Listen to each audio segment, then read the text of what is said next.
ये दूध में छिपकली कहाँ से आ गई? अरे हमें मारने का इरादा है कि दूध में छिपकली गिरा के? अरे नहीं नहीं मैम साहब, मैं तो साफ सफाई का बहुत ध्यान रखता हूँ। मेरे दूध में तो छिपकली हो ही नहीं सकती। अरे हम ये दूध पीते मर जाते, गलती तुम्हारी और हर्जाना हमें भुगतना पड़ जाता। हो सकता है दूध डालते हुए छत से छिपकली गिर गई हो। मैं अभी पुलिस कंप्लेंट करूंगी, पूरे मोहल्ले में बताऊंगी कि तुमसे दूध ना ले। नहीं नहीं मैम साहब, मेरा घर परिवार इसी काम से चलता है। अगर सब दूध लेना बंद कर देंगे तो मेरा घर परिवार सड़कों पे आ जाएगा। अच्छा ठीक है, नहीं करूंगी मैं पुलिस कंप्लेंट और ना ही किसी मोहल्ले वाले को तुम्हारी एक गंदी करतूत बताऊंगी। लेकिन उसके लिए ना तुमने जो गलती करी है ना, उसका भुगतान भी तुम्हें भुगतना पड़ेगा। जो मैंने तुम्हें 2 महीने का बकाया देना है ना, वो मैं अब तुम्हें बिल्कुल नहीं दूंगी। मैम साहब, आप तो पहले ही 2-3 महीने से पैसे नहीं दे रही हो और अब आप कह रहे हो कि पैसे दोगे ही नहीं। ले लो मुझसे पैसे, लेकिन उसके बाद मैं तुम्हें पुलिस स्टेशन घसीटते हुए लेके जाऊंगी, याद रखना। अरे नहीं नहीं मैम साहब, आप रहने दीजिए, बस मेरी शिकायत मत कीजिए। हाँ हाँ ठीक है, अब निकलो यहाँ से और कल से मेरे घर में दूध देने की जरूरत नहीं है।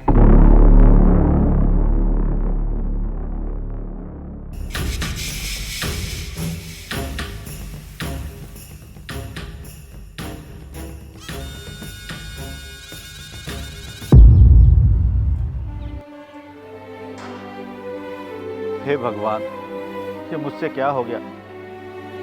इतनी बड़ी गलती मैं कैसे कर सकता हूँ?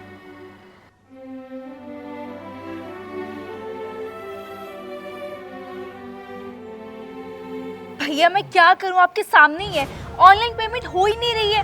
अरे मैडम, तो आप एक काम करिए ना, घर के अंदर जाइए और कैश लेके आ जाइए। भैया मेरे पास कैश ही तो नहीं है, अगर होता तो मैं आपको दे देती ना। तो मैडम आप एक काम करिए, आप ना ये ऑर्डर कैंसिल कर दीजिए। क्या हो गया? आप लोग बहस क्यों कर रहे हो?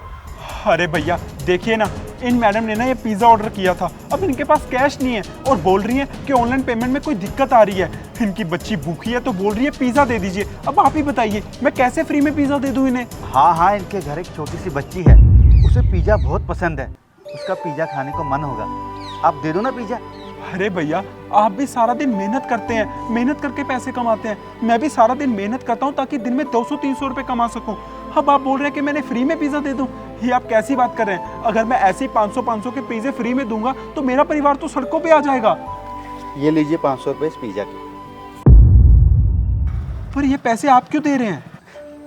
ये हमारी मेम साहब हुआ करती थी, हमसे दूध लिया करती थी।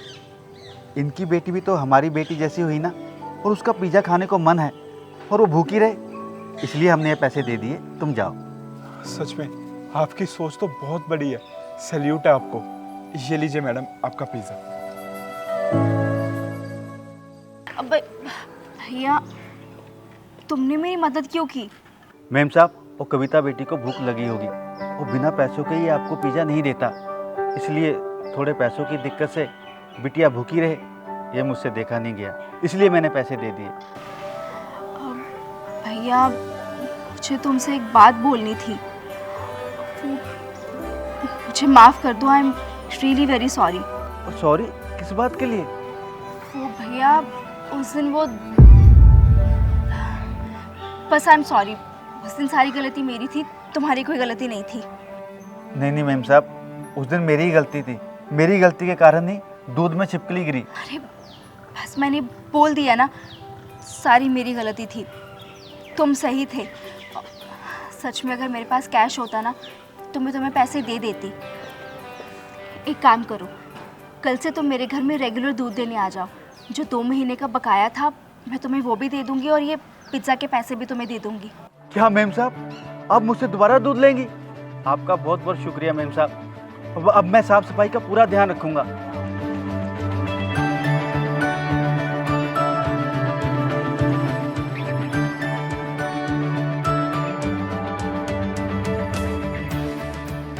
दोस्तों, चंद पैसे बचाने के लिए कभी भी हमें बेईमानी का रास्ता नहीं अपनाना चाहिए, क्योंकि जाने अनजाने हम जिस आदमी के साथ बेईमानी कर रहे हैं ना, कल को वो आदमी ही हमारे काम आ सकता है।